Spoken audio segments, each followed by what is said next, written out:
The concept of an electromagnetic pulse attack has transitioned from the realm of speculative fiction into a genuine national security concern.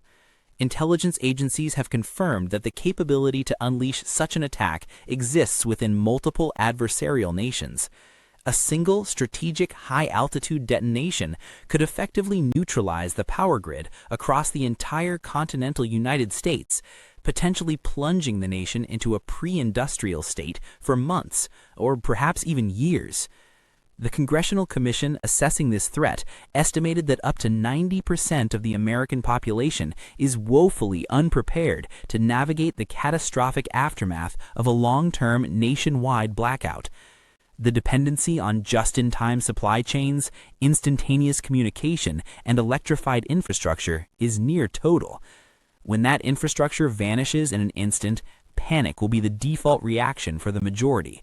However, panic is not an inevitable outcome if one possesses the knowledge and the will to act decisively. What follows is a comprehensive walkthrough of 11 critical actions that will draw a sharp line between those who are merely victims of circumstance and those who have the capacity to survive and endure when the grid goes permanently dark. These are not theoretical exercises. They are field-tested protocols designed for the harshest reality. The very first action required is to confirm with as much certainty as possible that you are indeed experiencing an electromagnetic pulse event rather than a standard utility failure. Localized power outages are commonplace, caused by everything from severe weather to aging infrastructure. Before you initiate full-scale emergency protocols, which involve drastic measures, you must verify the scope of the situation. Step outside your immediate environment and assess the surroundings. Is the darkness confined to your block, or does it extend as far as you can see? Are car alarms triggering randomly and simultaneously across the neighborhood due to fried electronic systems? Try to start your vehicle. If it is unresponsive, do not immediately assume the worst, but verify by checking a neighbor's vehicle as well. If multiple modern vehicles that were functional moments ago are now completely dead, that is a strong indicator. The definitive test, however, lies in your small electronics. A standard power outage does not affect battery-operated devices. Check your wristwatch, your battery-powered flashlight, or a portable radio. If these simple devices are functioning, it is likely a standard blackout. However, if your smartphone, laptop, modern vehicle, and battery-operated devices are simultaneously dead, not merely powered down, but completely unresponsive to any input, you are almost certainly facing a wide-scale electromagnetic event. This confirmation is crucial because your response strategy must shift immediately. A regular blackout calls for conservation and patience while awaiting utility crews. An electromagnetic pulse event demands the immediate activation of every survival measure you have planned, operating under the assumption that outside assistance will not be arriving for weeks or months. Understanding the scope in the first hour dictates your survival trajectory. Once the nature of the event is confirmed, securing a potable water supply becomes your absolute highest priority, superseding all other concerns. You have a very narrow window of opportunity, perhaps between 30 and 90 minutes, before municipal water taps run completely dry. City water systems rely heavily on massive electric pumps to move water from treatment plants to reservoirs and eventually to your home. When those pumps fail instantaneously, residual gravity and pressure in the lines will keep the water flowing briefly, but once it is gone, it will not return for a very long time. Do not hesitate. Immediately open every faucet in your home and begin filling every available container. Utilize large pots, pitchers, cleaned trash bins, buckets, and empty bottles. Your bathtub is an immense resource. A standard tub can hold approximately 50 gallons of water. Do not neglect your water heater tank, which sits in your basement or utility closet holding another 30 to 50 gallons of drinkable water. Ensure you shut off the cold water intake valve on the heater first to prevent that clean water from siphoning back out into the municipal lines when the city pressure drops. A conservative estimate for survival is 1 gallon of water per person per day for drinking and minimal hygiene. If you manage to secure 50 gallons in that first critical hour, you have bought a family of 4 nearly 2 weeks of basic survival water. This immediate action provides a critical buffer while the rest of the population begins to panic over empty store shelves. Survival isn't luck, it's preparation. Don't get left in the dark. Hit subscribe now and join the few who will be ready when the grid goes down. You can worry about purifying questionable water sources later with boiling or chemicals, but you cannot manufacture water out of thin air once the pipes are empty. Simultaneously with securing water, you must address the perishable food in your home before it spoils. Your refrigerator and freezer have just transformed from preservation devices into insulated boxes that are slowly warming up. You have roughly 4 hours before food in the refrigerator enters the danger zone for bacterial growth. Your first move is defensive. Stop opening the fridge and freezer doors to check on things. Every time the door opens, cold air escapes and is replaced by ambient room temperature air, drastically accelerating the thawing process. Treat them like sealed vaults. Your second move is triage. Identify the most perishable items that need to be consumed immediately. Ground meats, dairy products, leftovers, and raw eggs should be cooked and eaten as your first meals. Do not try to save them. Consume them before they become a health hazard. Your third move involves protecting the freezer's contents. A fully stocked freezer will keep food frozen for approximately 48 hours if left unopened, while a half-full freezer might only last 24 hours. You can extend this time by filling empty spaces with jugs of water right now if you have any ice already made, or by insulating the outside of the appliance with blankets. If the event occurs during winter and outdoor temperatures are consistently below freezing, utilize nature's freezer by moving perishable goods outdoors into secured containers protected from wildlife. Dry goods and canned foods are secure, but anything requiring refrigeration is now your most vulnerable resource. The clock on spoilage began the moment the power died. Respect that clock or face the loss of critical caloric resources.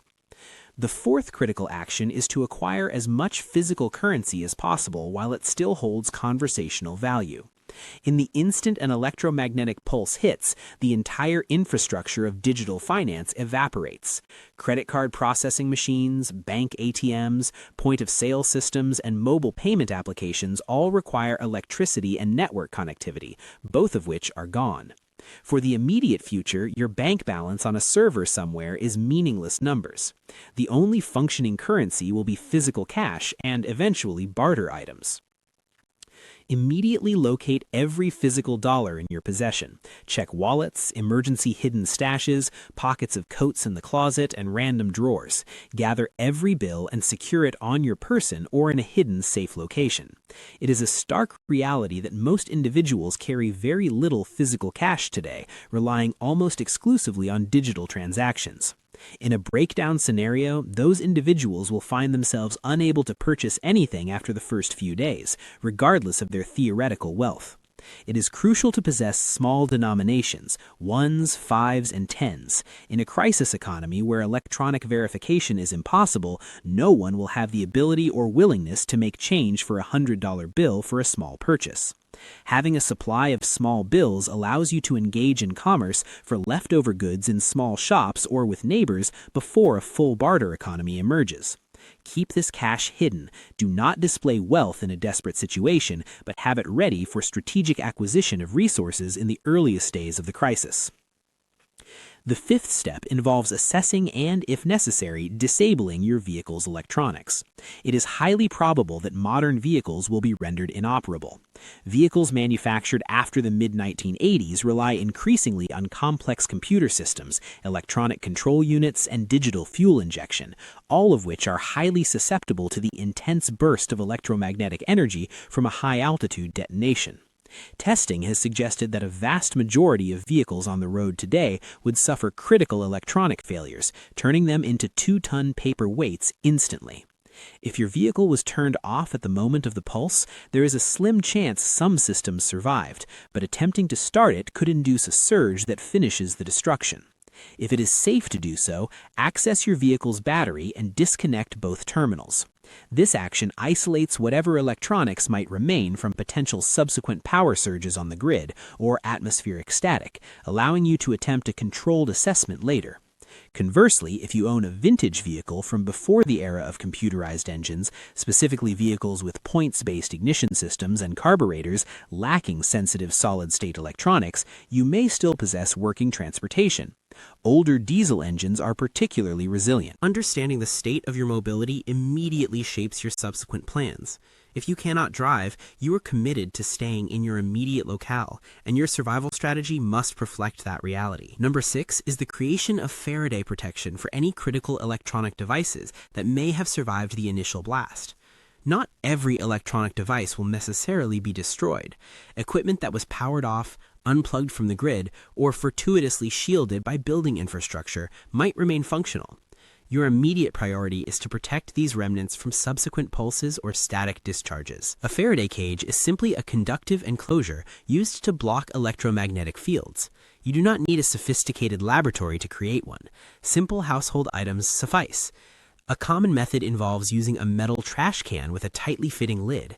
The critical detail is to line the interior of the can with cardboard or cloth insulation to ensure that the electronic devices placed inside do not make direct contact with the metal walls.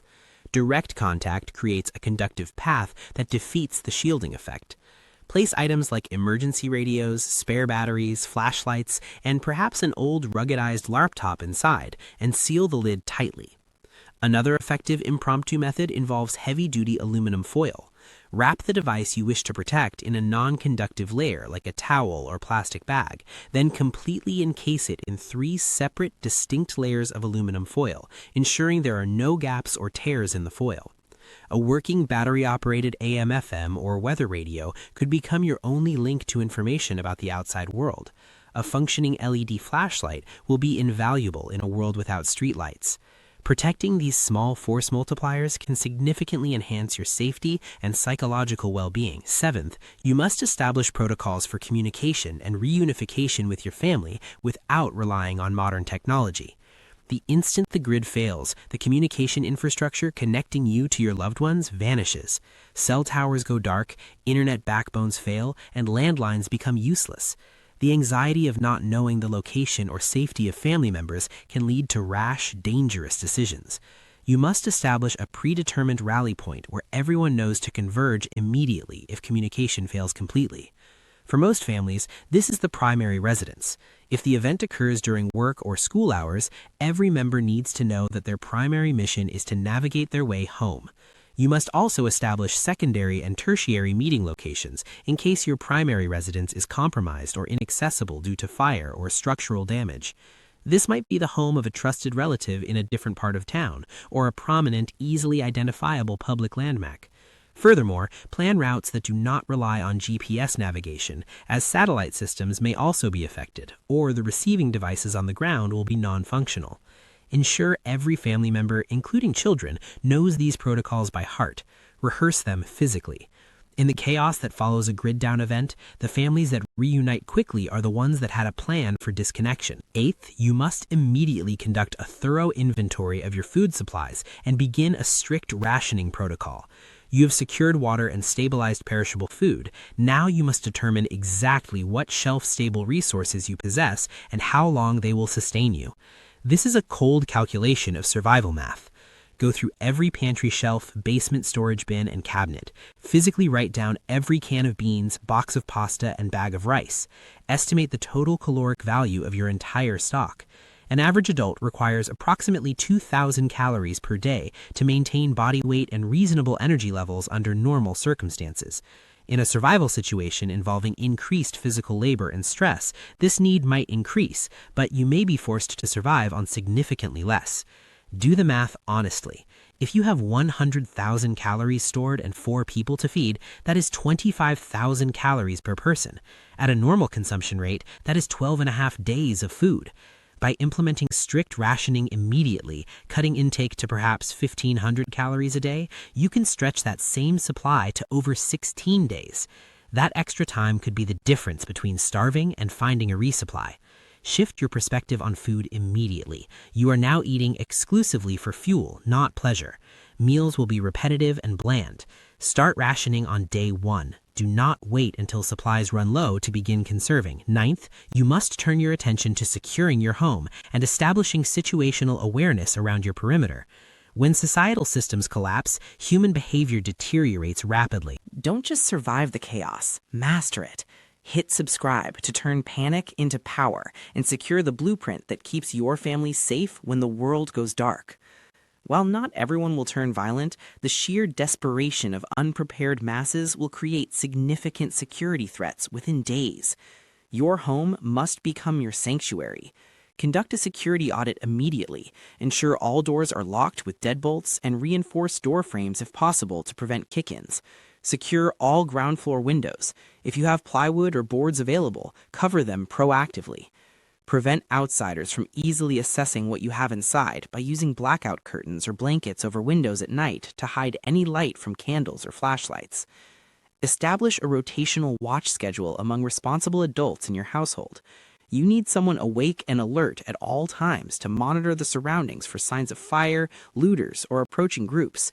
Fatigue is a major enemy of good judgment, so ensure guards are rotated every few hours to maintain alertness.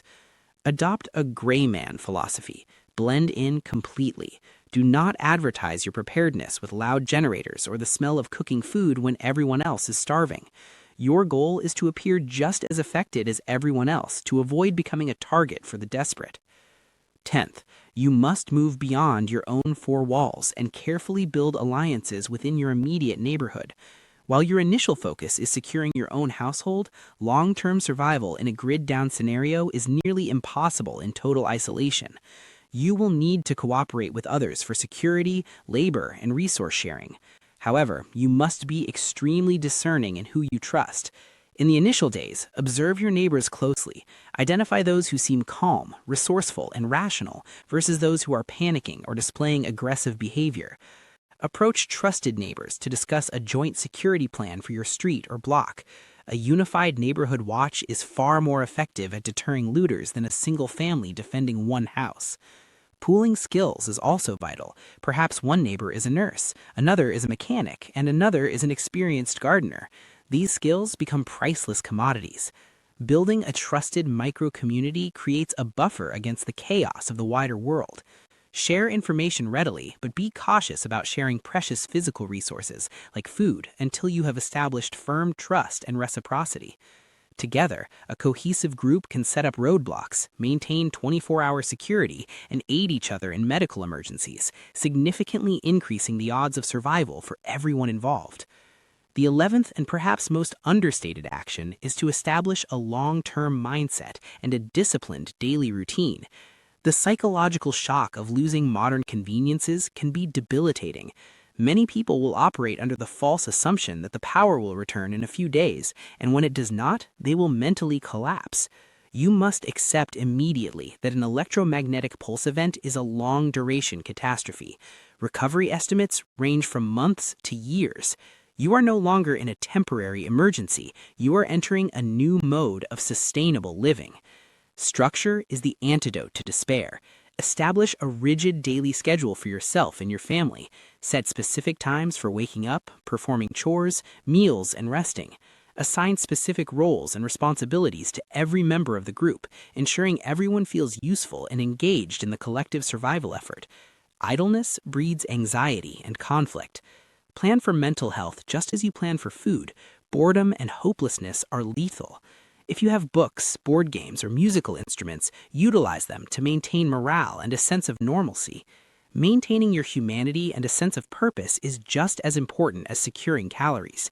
You need to survive physically intact, but you also need to ensure you do not lose your mind in the process. These 11 actions provide a foundational framework for navigating the immediate aftermath of an electromagnetic pulse event.